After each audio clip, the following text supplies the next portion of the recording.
My name is Neil, and this is Real Life Architecture. Whenever I inspect a building site, I photograph the builder's skip. If the skip has the same rubbish in it since last week, it tells us something about progress on the site. I spent most of my working life altering and renovating older properties. I've run my own practice in Edinburgh for 17 years, and in that time my projects must have generated over 1,000 skips full of waste. Timber floorboards, bricks, stone, slate, lead tanks and copper pipes, cast iron gutters, railings, brass taps, electrical fittings and kitchen units all ended up in landfill. In theory, these materials have some monetary value, but finding anyone willing to pay or even take them for free is almost impossible. There is a horrible irony to the work that I do. In order to make old properties more sustainable, I end up dumping lots of perfectly usable material because there is no market for it. There were a few projects where we reused materials on site. The paving slabs in this landscaping design used to be the floor slabs inside the flat.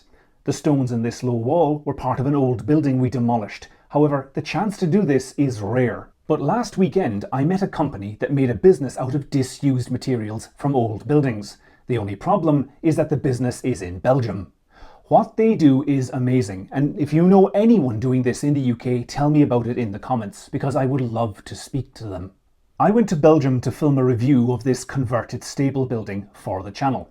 It's part of an upcoming 3-part mini-series about home design in Europe and will be uploaded at the end of February. The developer of the building is a company called B Factory, run by Carlo and Isabel, who are based in Ronse, a town in the Flemish part of Belgium. Now, this is not your average property developer.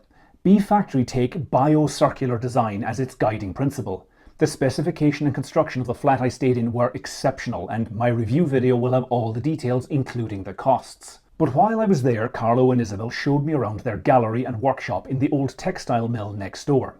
B Factory employs 15 staff, designing and manufacturing furniture and fittings from discarded materials. They take delivery of waste from old buildings and turn it into unique new creations. I started off in the gallery, which is an amazing space in its own right. You don't see them very often, but this is what a happy architect actually looks like. Every piece in the gallery has a story. This table was made from the roof of an old mill. The flat in the converted stables was full of pieces made by B Factory, and they go beyond tables and chairs. They work in timber, metal, stone and glass to create a surprising variety of bespoke fittings. After the gallery, I went to the wood shop. Back in school, woodwork was my favourite subject. I would love to have somewhere like this to design and build my own furniture. If I win the lottery, I wouldn't tell anyone, but there will be signs. B Factory also have their own forge for working with iron and steel. The flat I stayed in had a steel frame kitchen island with a steel worktop and steel frame doors inlaid with terracotta tiles. The cupboard doors are made from aged or distressed wood. I've never seen anything like it. As I was walking around, I began to think wearing brand new funky white trainers might have been a mistake, but I needn't have worried.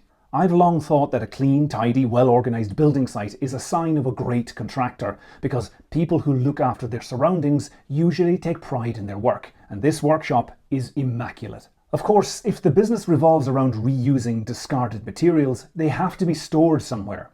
Part of the reason B Factory took over this abandoned textile mill was to have the space for all this stuff. Their warehouse is a well-organised treasure trove. They even managed to incorporate offcuts from felled trees into their pieces without milling the timber. They have a stockpile of old steel window frames from abandoned warehouses across Belgium. They created a mirror in the flat using one of these, and I love how it's the same shape as the window arch. Marble slabs from old bathrooms, slate and sandstone tiles, floorboards stacked neatly, all waiting to find a new purpose. This warehouse isn't full of old rubbish, it's full of potential. True to their name, B Factory also stockpile old industrial machinery, like this antique lathe. They made features from items like this in the flat. This is an old industrial press, repurposed as a stand for a carved stone wash basin in the bathroom. They have lots of stone basins on site. Many of these are made from windowsills and other dressed stone pieces discarded when old buildings were torn down. They also reuse windows as screens in their buildings. These ones are formed into a large screen in their warehouse, but they also used an old window to divide the bedroom from its ensuite in the flat. B Factory don't just manufacture furniture, they are full-time property developers.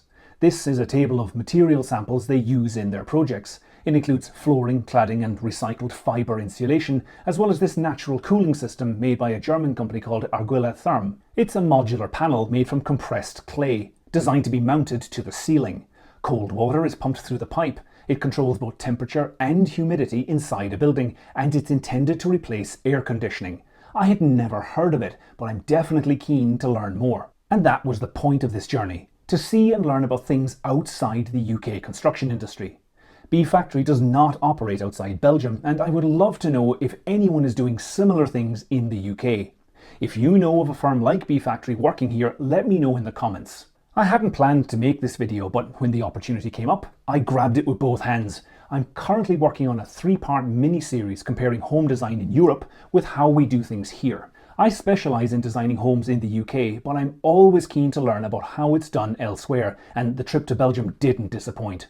I will post all 3 videos at the end of February. Be sure to subscribe to the channel so you can binge on that content when it comes out. And remember, if you want to talk about work to a property anywhere in the UK, you can book an online consultation with me through the Real Life Architecture website. There's a link in the description if you want to learn more. And please read the terms and conditions before you book. My name is Neil, and I make videos about the reality of altering, extending, renovating and building homes in the UK. If you enjoyed this video, please hit the like button and subscribe to the channel to keep up to date.